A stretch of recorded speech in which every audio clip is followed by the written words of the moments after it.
Chapter number 2 of 6 Years with the Texas Rangers, 1875 to 1881. The Texas Rangers. The Texas Rangers, as an organization, dates from the spring of 1836, when the Alamo had fallen before the onslaught of the Mexican troops and the frightful massacre had occurred. General Sam Houston organized among the Texan settlers in the territory a troop of 1,600 mounted riflemen.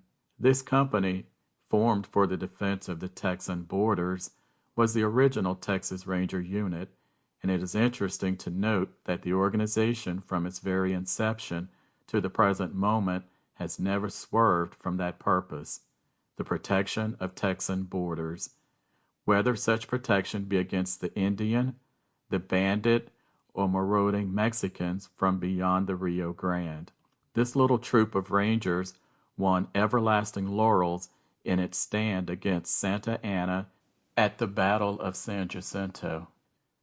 When the Republic of Texas was organized in December 1837, the new state found herself with an enormous frontier to protect. To the south was the hostile Mexico, while to the west and northwest roved the Indian and the bandit. To furnish protection against such enemies and to form the nucleus of a national standing army, the Ranger troop was retained. During the 7 years that Texas had to maintain her own independence before she was admitted into the American Union, her Rangers repelled hordes of Mexicans, fought the murderous Apaches, Comanches, and Kiowas, and administered justice on a wholesale plan to a great number of outlaws and ruffians that had flocked pell-mell into the new republic from the less attractive parts of the United States. So vital was the service rendered by the Rangers in protecting the lives and property of the settlers along the frontiers of the state that Texas retained 1,200 Rangers as mounted police for patrol of the Mexican border and as a safeguard against the savage redskins of the Southwest. When the Civil War broke out between the North and the South, Texas was drawn into the conflict on the side of the Confederacy. General Con Terry, an old Ranger, organized the famous body of men known as Terry's Texas Rangers.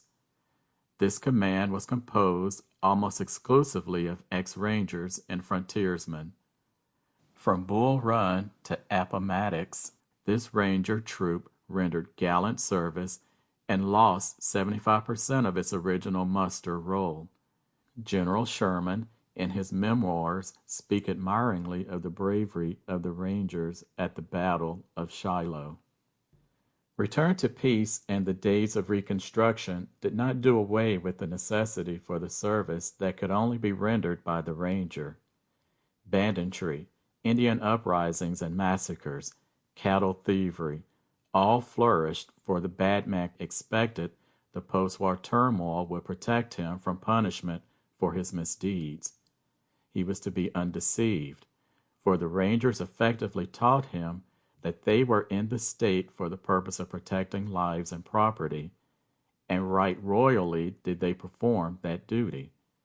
From 1868 to 1873, the Ranger companies were gradually reduced from 1,000 to about 300 men. The federal government adopted a most unfortunate policy toward the Indians after the war. The tribes were removed to reservations and rationed as public charges. Unscrupulous dealers, in their desire for gain, illegally sold firearms to the Indians, and whenever a redskin massacred a frontiersman, he was sure to capture good weapons, so that they soon became well armed and very expert in handling their new weapons. As no attempt was made to confine them to the reservation limits, the Redskins, under their native chiefs, were always sneaking off and raiding West Texas. These marauders stole thousands of horses and cattle and did not hesitate to murder and scalp the defenseless people along the frontier. Numbers of women and children were carried off as captives, a very small proportion of which were subsequently ransomed. Repeated complaints to Washington brought no redress. Indeed, some of the government officials calmly declared that the Indians were doing no harm. It was white men, disguised as redskins, that caused the trouble. In 1874, conditions along the frontier had become so acute that the need for an organized mounted police for the protection of the settlers against the continued Indian raids became apparent. As in the past, the state looked again to her rangers. Early in 1874, during the administration of Governor Richard Koch, the first Democratic governor since secession, the legislature appropriated $300,000 for frontier defense, thus authorizing the formation of the Texas Rangers as now constituted. The governor immediately issued a call for 450 volunteers. These were formed into 6 companies of 75 men each. Each of these units was officered by a captain and a first and second lieutenant. The companies were designated A, B, C, D, E, and F, and received the official name of the Frontier Battalion of Texas Rangers. Major John B. Jones of Corsicana, Texas, was commissioned major of the command. At this time, the captains received a salary of $100 per month, lieutenants $75, sergeants $50, and corporals and privates $40. Subsequently, as the legislature continually sliced into the ranger appropriation, the pay of the private was reduced to only $30 a month, a mere pittance for the hazardous service demanded of them.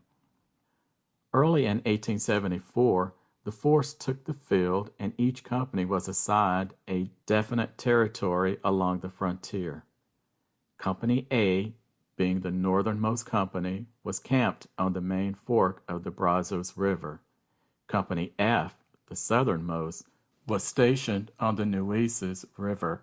The remaining 4 companies were posted along the line between the 2 commands mentioned, about 125 miles apart, so that the battalion of 450 men was required to cover a frontier of between 500 and 600 miles. Major Jones was a very able commander and quickly won the confidence of his men and of the people along the border he was sent to protect. The frontiersmen cooperated with him in every way possible, sending runners to the various ranger camps whenever an Indian trail was found or a bunch of horses stolen. During the very first 6 months of its existence, nearly every company in the battalion had an Indian fight, and some of them 2 or 3. This command finally cleared the Texas frontier of the Redskins and then turned its attention to the other pests of the state, thieves, bandits, and fugitives from justice. In this work, the ranger rendered service second to none and became, in an incredibly short time, the most famous and the most efficient body of mounted police in the world. Between 1865 and 1883, the Texas Rangers followed 128 Indian raiding parties and fought the Redskins in 84 pitched battles. During the same period, they recovered 6,000 stolen horses and cattle and rescued 3 citizens carried off by Indians. In this period, 12 Rangers were killed. Despite this record of service, the legislature at Austin could not always be made to see the advantages, nay, the necessity, for a ranger force, and it was continually tinkering with the appropriations for the support of the force. When the appropriation was small, the command was reduced to keep within the expenditure doled out by the parsimonious Solons, and recruited to full strength whenever the lawmakers could be prevailed upon to increase the annual ranger budget. By 1885, conditions had changed. Texas was no longer endangered by Indians, for the Rangers had done much to convert the Red Devils into good Indians, that is, into dead ones. Although the Indians had utterly disappeared from the state, the activities of the Rangers did not cease.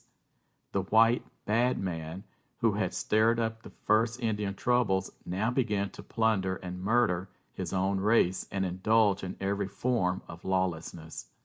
From hunting the murderous redskins, the Rangers became now stalkers of the man-killers and those who despoiled their neighbors of their property. The local legal authorities could not or would not handle this tax themselves, so the Rangers were made peace officers and given the right of arrest without warrant in any part of the state. They then became mounted constables to quell disorder, prevent crime, and bring criminals to justice and assist the duly constituted authorities in every way possible. This new work was less romantic than the old Indian warfare, but it was every bit as dangerous and as necessary in the building up of the fast-developing state. As in every other task assigned him, the Ranger did his duty fearlessly and well. Between 1889 and 1890, the Rangers made 579 arrests, among them 76 murderers. With the coming of the railroads, the Rangers began to use them, as they permitted speed and the covering of greater distances than were possible on horseback. Moreover, commands could be dispatched from one part of the state to another as occasion demanded. This greater mobility led to larger usefulness and increasing number of arrests by the Ranger forces. The outbreak of the Spanish-American War found the Ranger ready and anxious for service in the defense of the Union. Large numbers of them were enlisted in the world-famous Rough Riders. "I have heard from the lips of reliable Rangers," declared General Miles in speaking of the Ranger service in Cuba, "tales of daring that are incomparable. It is indeed too bad that the world knows so little about those marvelous men. There have been hosts of men among the Texas Rangers who were just as nervy as David Crockett, Travis, or Bowie at the Alamo. Thanks to her Rangers, Texas is now one of the most law-abiding, most orderly states in the Union. And today, more than 46 years since the organization of the battalion, the state still maintains a tiny force of Rangers numbering 63 officers and men.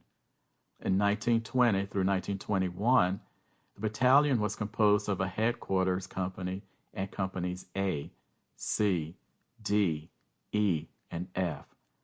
As in the beginning of its history, the force is stationed along the frontier. The headquarters company, under command of Captain J.P. Brooks, was stationed at Austin and used for emergency calls. Company A, stationed at Presidio and commanded by Captain Jerry Gray, patrols the border between El Paso, Presidio, and Jeff Davis counties and the back country southward.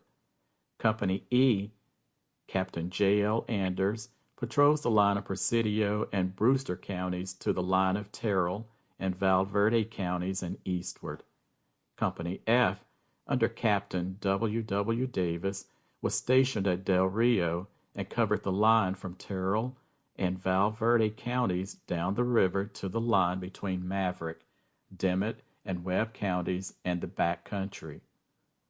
Under the command of Captain William Ryan, Company C was located at Laredo and patrolled the line of Maverick, Dimmitt, and Webb counties to the line of Zapata and Starr counties and the back country, while Company D, stationed at Brownsville under Captain W. L. Wright, patrols from the line of Zapata and Starr counties down the Rio Grande to its mouth and the adjacent back country.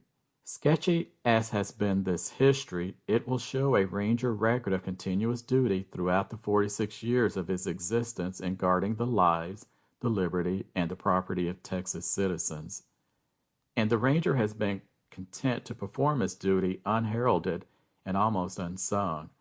Performance of duty, it matters not where it may lead him, into whatever desperate situation or howsoever dangerous the thing demanded, has always been the slogan of the organization. For courage, patriotic devotion, instant obedience, and efficiency, the record of the Texas Ranger has been equaled by no body of constabulary ever mustered. Though formed into military units and officered as a soldier, the Ranger is not a military man, for scant attention is paid to military law and precedent. The state furnished food for the men, forage for their horses, ammunition, and medical attendance. The ranger himself must furnish his horse, his accoutrements, and his arms. There is, then, no uniformity in the matter of dress, for each ranger is free to dress as he pleases, and in the garb experience has taught him most convenient for utility and comfort. A ranger, as any other frontiersman or cowboy, usually wears good heavy woolen clothes of any color that strikes his fancy. Some are partial to corduroy suits, while others prefer buckskin. A felt hat of any make and color completes his uniform. While riding, a ranger always wore spurs and very high-heeled boots to prevent his foot from slipping through the stirrup, for both the ranger and the cowboy ride with the stirrup in the middle of the foot. This is safer and less fatiguing on a long ride. For arms, the ranger after 1877 carried a Winchester rifle or carbine, a Colt's .45 revolver, and a Bowie knife. 2 cartridge belts, one for Winchester and one for revolver ammunition, completed his equipment, and so armed, he was ready to mount and ride. "We live in the saddle and the sky is our roof," said the old rangers, and this is literally true. The rangers are perfect centaurs and almost live in the saddle. They take horse where they will and may arrest or search in any part of the state. There is very little of what a West Point graduate would call drill. A ranger is expected simply to be a good rider and a quick and accurate shot. Every one of them are skilled horsemen and crack shots.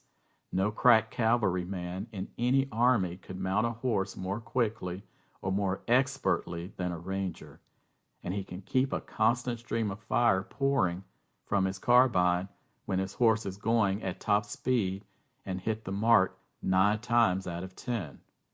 Should a ranger drop anything on the ground that he wants, he does not even check the speed of his horse, but bending from the saddle as if he were made of India rubber, he picks up the object in full gallop. While not on active duty, the rangers amuse themselves in various ways. Some play cards, others hunt, while the studious spend their time over books and good literature. Horse racing is popular, and the fastest horse in the company is soon spotted, for the rangers match their mounts one against the other. At night around their campfires, the men are constantly telling stories of their own or some comrade's adventures that put to shame all the inventions of the imaginative fiction writers. But when on duty, all this is changed. No pace is too quick, no task too difficult or too hazardous for him. Night and day will the ranger trail his prey, through rain and shine, until the criminal is located and put behind the bars where he will not again molest or disturb peaceful citizens. For bravery and endurance and steadfast adherence to duty at all times, the ranger is in a class all to himself. Such was the old ranger, and such is the ranger of today.